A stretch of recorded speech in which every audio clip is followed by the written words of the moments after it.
నాకు అబార్షన్ అయింది. Actually pills వేసేసుకున్న తర్వాత నాకు బేబీ పోయిందనమాట.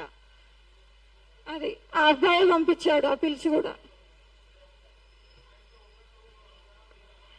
ఉన్నాయి సార్, మేము రూమ్ లో ఉన్న పిక్స్ అవన్నీ ఉన్నాయి నా దగ్గర.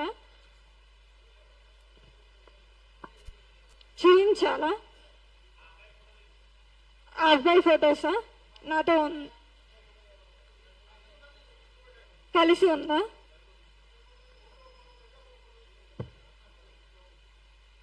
నేను మీకు ఫార్వర్డ్ చేయొచ్చా సపరేట్గా, ఇఫ్ యూ డోంట్ మైండ్? ఒకటి ఏంటి అంటే, ఆ అబ్బాయిది మార్కెటింగ్ సర్వీస్ కదా అన్న. ఆ అబ్బాయి ఆన్లైన్ క్లాసెస్ కూడా చెప్తాడనమాట, డిజిటల్ క్లాసెస్ అనమాట. ఈ డిజిటల్ మార్కెటింగ్ సంబంధించి చాలా క్లాసెస్ చెప్తాడు. ఈ క్లాసెస్లలో అమ్మాయిలు కూడా ఉంటారు నాలాంటి వాళ్ళు, అంటే గుడ్డిగా ఎవరినంటే వాళ్ళని నమ్మేసే వాళ్ళు ఉంటారు కదా. ఆ అబ్బాయి ఒకవేళ బయటకు వచ్చిన తర్వాత ఆయన ఏజెన్సీ ఏం ఆపుకోడు కదా నా కోసం అని చెప్పేసి. పెళ్లి చేసుకోవడానికి రెడీ ఉన్న ఆయన ఇంకొక అమ్మాయిని చీట్ చేయడానికి రెడీ లేడని నేను ఎట్లా చెప్తాను? బయటకు వచ్చి ఇంకొక అమ్మాయిని చీట్ చేయకముందే నేను ఈ ప్రెస్ మీట్ పెట్టాలని అనుకున్నా, అందుకనే పెట్టాను. ఎందుకంటే మీ ద్వారా జనాలందరికీ తెలుస్తుంది ఆ అబ్బాయి ఏంటి అనేది.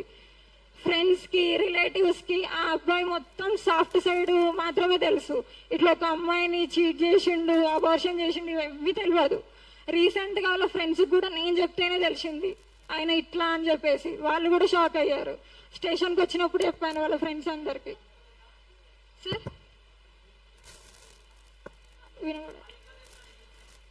తెలుసు తెలుసు.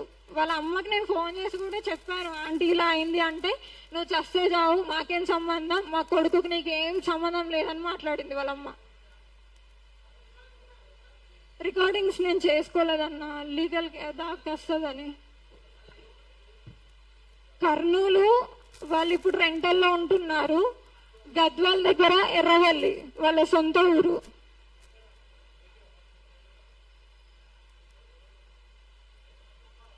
గద్వాల్.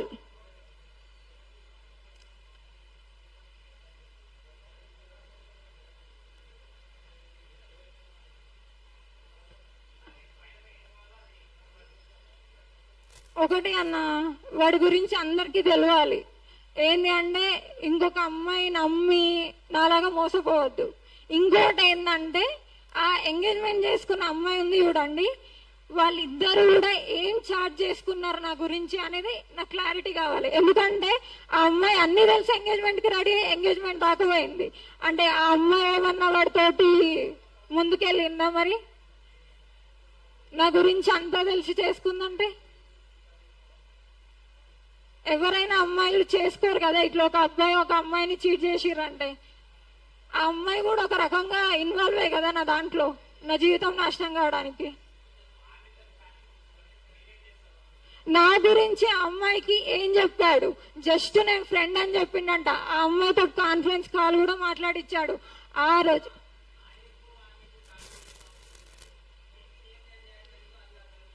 నేను ఒకటే చెప్తుంది, వాడి గురించి బయట అందరు జనాలకు తెలవాలి, అది నాకు కావాల్సింది. అరెస్ట్ అయ్యాడు, నేను పెట్టాను కదా కేసు. అరెస్ట్ అయ్యాడు, లోపల ఉన్నాడు. బయటకు వచ్చిన తర్వాత ఇంకొక అమ్మాయి ఇట్లా కావద్దని. బయటికి వచ్చాడో లేదో నాకు తెలియదు అన్న. 18th ఏప్రిల్ మాదాపూర్ పిఎస్ లో అయింది.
యూ అందరు.